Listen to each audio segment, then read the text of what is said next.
Film होता खेसारी भाई के फरिश्ता जी। तो में गीत बा कि लागे फिर से बनौले भगवान एगो चांद भी न दाग वाला निहार खातिर नेता लोग पर निकाल देता नियम कि अश्लील गई बता होई आ अपने बारे में कोनो नियम कानून नहीं है कि मैंने घूस लेब तो का होई आ हई करब तो का होई अपने बारे में कोनो नियम कानून हमनी पब्लिक के खातिर बनल बा तो विषय में तो नेता लोग के बोले के चाहिए। अब तमिलनाडु में कुछ होता हमनी के तो बस के कुछ बाबू जी गौल रहे ऐसा कुछ गीत तो सब नेता लोग के ओहू में मायावती धैले सबका के तो दुख ना लगल के आई शायद ए घड़ी लोग तनी सीरियस बा ए घड़ी तनी कहिए से कहतरू अरे क के देखाव अरे कहिए से कहतरू अब क के देखाव अरे मिले कहियो हो खाली देह लेके आवो मिल कहियो हो खाली देह लेके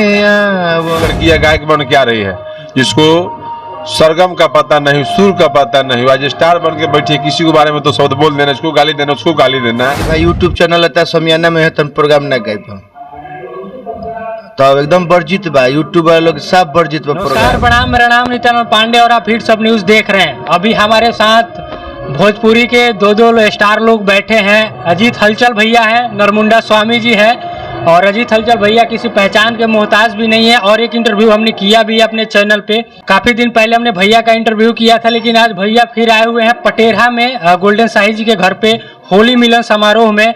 भैया सबसे पहले हमारे चैनल में आपका स्वागत है। आपके भी स्वागत बा, आपके चैनल भी देखे सुने वाला जे भी बा पूरा श्रोता के हम स्वागत करते नहीं। नरमुंडा स्वामी जी भी हैं, आपका भी हमारे चैनल में स्वागत। बहुत बहुत धन्यवाद कि आज हम लोग कार्यक्रम में आए होली मिलन समारोह में और आपसे मुलाकात हुई और आप सोचे कि थोड़ा सा हाल समाचार डिजिटल इंडिया के माध्यम से हो जाए तो आपका भी स्वागत है और आपके चैनल को देखने वाले hits of news hits of news बहुत बहुत स्वागत है हिट्स ऑफ न्यूज का। और इस चैनल को जितने भी हमारे श्रोता देखते हैं सबका नरमुंडा स्वामी का प्रणाम स्वीकार हो।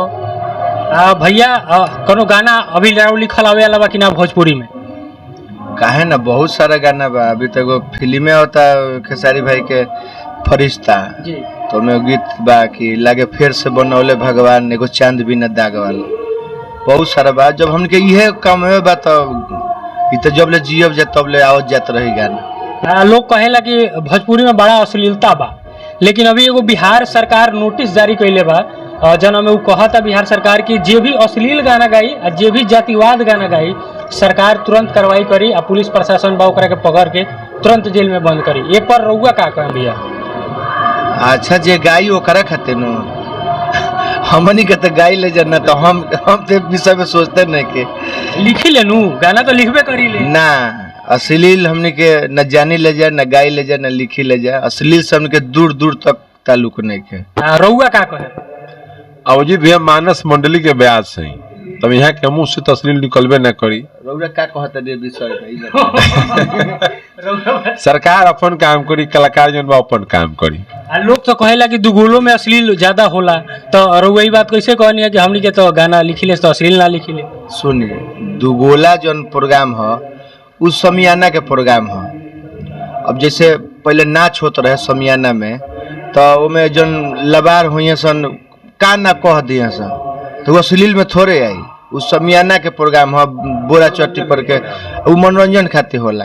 तब पहले यूट्यूब ना रह यूट्यूब बात लोग सुन लेता तो हम तो प्रोग्राम अभी नया जौन भी लेता नहीं बारात उरात के तब कहता नहीं कि भाई यूट्यूब चैनल लेता समियाना में है तब प्रोग्राम ना गायब तो एकदम वर्जित बा यूट्यूब वाले लोग सब वर्जित बा प्रोग्राम में। रउए दुगोला प्रोग्राम में एगो निर्मला यादव बाड़ी मैं अश्लील कह के पूरा दुगोला में भर देले बाड़ी वो दुगोले नु ह जना में रउआ करेली तो मैं उहो करेली लेकिन उ तो मैं देखिले कि उमरों के एगो लिहाज होके के चाहिए लेकिन वहाँ के ऐसा ऐसा हरकत करी कि देखला के बाद आदमी के शर्म से सिर झुक जाला तो वो दुगोले नु ह वो अश्लील नहीं खे ना। अब अश्लील अब हम कैसे कहें केहू कलाकार के विषय में हम के कह देवे कुछ निर्मला जी ऐसा का कह दिले बारी करू अच्छा नहीं खेला तू महाराज इतना ऐसा हुआ कि अभद्र टिप्पणी कर ले ऐसा हरकत करी ले रउआ जानो तो नहीं आज जान के भी अनजान बानी रउआ। ना ना ना निर्मला जी बहुत सुंदर गावेली उनका विषय में ये सब हम ना कह सकिले। भैया अभी एगो भोजपुरी में अभी एगो भोजपुरी इंडस्ट्री से रुआ जुड़ल बानी, अभी एगो प्रमोद प्रेमी गाना गा दे रहा है। भारत के माननीय प्रधानमंत्री नरेंद्र मोदी, गृह मंत्री अमित शाह, ओमे लालू यादव चोली ओली टाइप के एगो गाना गैले रहन। बड़ा बवाल भरल, पासवान समाज के ज़्यादातर पर बुरा लागल रहा कि जिसमें चिराग पासवान के चोली बेचे के कहत रहे, तो ये पर रुआ का कहे? अब देखी, अब अपन अपन मत बा, ये सब तो गीत नहीं है। हम तो शुरू से कहले कि जिलावाद जातिवाद ये सब ना होके के चाहिए, लेकिन अब होली में का जाने लोग सोचले होके कि होली है, गा दिला पर लोग मजाक में ले ली, तो उल्टा हो गई है, लोग सीरियस ले लस न। तो साल 2 साल पहले निरहू जी गौल रहे न कुछ गीत, तो सब नेता लोग के ओहू में मायावती धैले सबका के, तो दुख ना लगल लोग के। आई शायद ए घड़ी लोग तनी सीरियस बा, ए घड़ी तनी वो बीजेपी के पक्ष में रहे, ऐसे लोग शायद ना विरोध कर पैलो, सही बीजेपी के विपक्ष में बा, ऐसे लोग ई हमन के देखे हमके पार्टी पार्टीशनल बात ना। अब के पक्ष में बा के विपक्ष में, ये संगीत मनोरंजन के चीज है। होली मनोरंजन करे के चाहिए, गौनिहार के पार्टी ना गौनिहार के पार्टी ना, कला हो सब। हमने के होली मिलन समारोह में होली गीत मनोरंजन के गीत था, एमे रसिक मिजाज के गीत होके चाहिए। तो बात के हो कि बुरा ना लगे, हमें लिखलो बा सॉरी बुरा न मानो होली है, तो सब देखे के चाहिए। भैया जो फरिश्ता में जो हुआ गाना लिखले बनी, एक बार हो जाए तो दर्शक के भी बहुत अच्छा लगी ना। हो ऐसे ना, क्या हम जौन एक लाइन बतौनी होता ना बा, कुछ फिल्म के नियम बा, वो जब ले गाना छूटी ना तब हम ना गा सके। थोड़ा सा गुनगुना दी वही में के वो गाना ना, तब याद ना अतना याद रहेला। हम गौनई में जौन गइले उ भूला जाइले, लइका बारे समय के बतावेला से नीचेवा से। तो दूसर कोनो गाना राव लिखल बहुत जबरदस्त एगो चैनल पर हमरा गइले रहनी, बहुत पुराना गीत रहे खेसारी लाल यादव के ही, वह गाना सुना दी। अभी रहे कौन गाना? अभी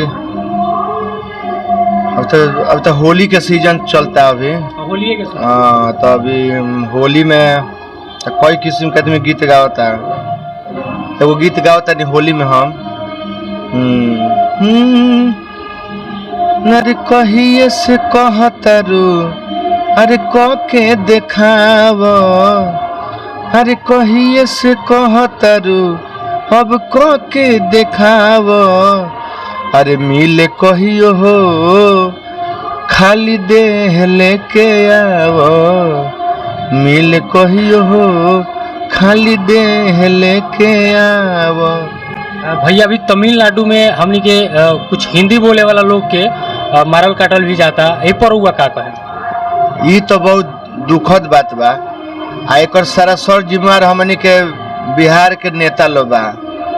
अब देखी कितना ही दुखदायी बात बा, लोग अब गौनिहार खातिर नेता लोग तो अपन निकाल देता नियम कि अश्लील गई बत है, आ अपने बारे में कोनो नियम कानून नहीं है कि मैंने घूस लेब तो का होई, है करब तो का होई। अपने बारे में कोनो नियम कानून हमनी पब्लिक के खातिर बनल बा, तो विषय में तो नेता लोग के बोले के चाहिए। अब तमिलनाडु में कुछ होता, हमनी के तो बस के कुछ बा ना, तो ये तो सारा सर जिम्मेवार हमके बिहार सरकार बा, तो विषय पर बिहार सरकार के सोचे के चाहिए। रउआ का कौन सा? देखिए यहाँ तक बात है हिंदी भाषी के, तो हिंदी भाषा भारत के राष्ट्रीय भाषा में आवेला। तो हमने की ना सोचे कि चाहिए कि तमिलनाडु के लोग, बंगाल के लोग, असम के लोग, महाराष्ट्र के लोग, हम सब भारतीय एक हैं, और सब भारतीय एक होके मिल के रहना चाहिए। ये जो वहाँ के लोग करते हैं कि ये हिंदी भाषी है, ये मद्रासी भाषी है, ये बंगाली भाषी है, किसी के साथ कोई गलत व्यवहार नहीं करना चाहिए, किसी के साथ द्वेष नहीं करना चाहिए। भारत हमारी एकता का प्रतीक है, सब लोग को मिलजुल के रहना चाहिए। ये लोग गलत करते हैं, जो वहाँ के वासी हैं, जो क्षेत्रीय वहाँ के वासी हैं, जो ये बिहारी से लेके चाहे पंजाबी से लेके एक दूसरे को बुरी नज़र से देखते हैं, हीन दृष्टि से देखते हैं, उनको गलत ना करें। उनसे आग्रह करूंगा कि मिलजुल कर रहें और भारत को एक चट्टानी एकता के साथ मजबूत बनाएं और आपस में मिलजुल कर रहें और भाईचारा कायम रखें। ये हमारी शुभकामना है तमाम भारतवासियों के लिए कि सब लोग मिलजुल कर रहें, तभी भारत की अखंडता और एकता बची रहेगी। भैया नाम ना लेब, लेकिन कुछ कलाकार लोग कहेला कि हमरा के जाति विशेष पर बड़ा दबावेला लोग, कि मतलब हम मुस्लिम है तो हमरा के दबा देवेला लोग भोजपुरी इंडस्ट्री में, वो लोग खातिर वह का कहे के चाहे? देखें हर फील्ड में जातिवाद तो बढ़ले बा भैया, गलती ना नु, लेकिन हिंदू मुस्लिम ना होके के चाहिए, हर फील्ड में बा। लेकिन वह जे बरियार पड़ता ओकरा विषय में केहू नहीं कुछ करत, जे कमजोर बा ओकरा के लोग कहता कि उनका दाब द, तो ऐसा नहीं बा। ई शुरू से चला तो खत्म होके बा ना, जब ले दुनिया रही हिंदू मुस्लिम आई सब एगो इजरिया बा अपन राजनीति करे के, शुरू से होता ई बंद होके अला नहीं खे। रउआ का कौन सा सब लोग राजनीति करते हैं, अपने अपने में अपना सिक्का चलाते हैं। किसी के बारे में कुछ बोल दीजिए, किसी को गरिया दीजिए। नई नई लड़कियां गायक बन के आ रही है, जिसको सरगम का पता नहीं, सुर का पता नहीं, आज स्टार बन के बैठी है। किसी के बारे में तो शब्द बोल देना, इसको गाली देना, उसको गाली देना। वक्त आने दिए, सबको सबक सिखाया जाएगा। भैया जाते जाते होली के लिए हमारे दर्शकों को क्या कहिएगा? चलिए, होली के बहुत बहुत शुभकामना, बधाई। अब होली के बाद हमके चैत महीने में आबि जाए, तो चैत के भी बहुत बहुत हमके, अब तो नया साल के हमके चैते में असली हमके नया साल, तो हमके सनातन धर्म के जन, हिंदू धर्म के जन नया साल बा, ओकरो बधाई हम पहले ही दे तनी, भयो दे दी। होली के बधाई दी। हाँ, होली और चैत के आने वाला नया साल के हार्दिक शुभकामना। और परमपिता परमेश्वर से विनती है कि सब लोग हंसते रहे, मुस्कुराते रहे, मिलजुल के रहे। जय माता दी।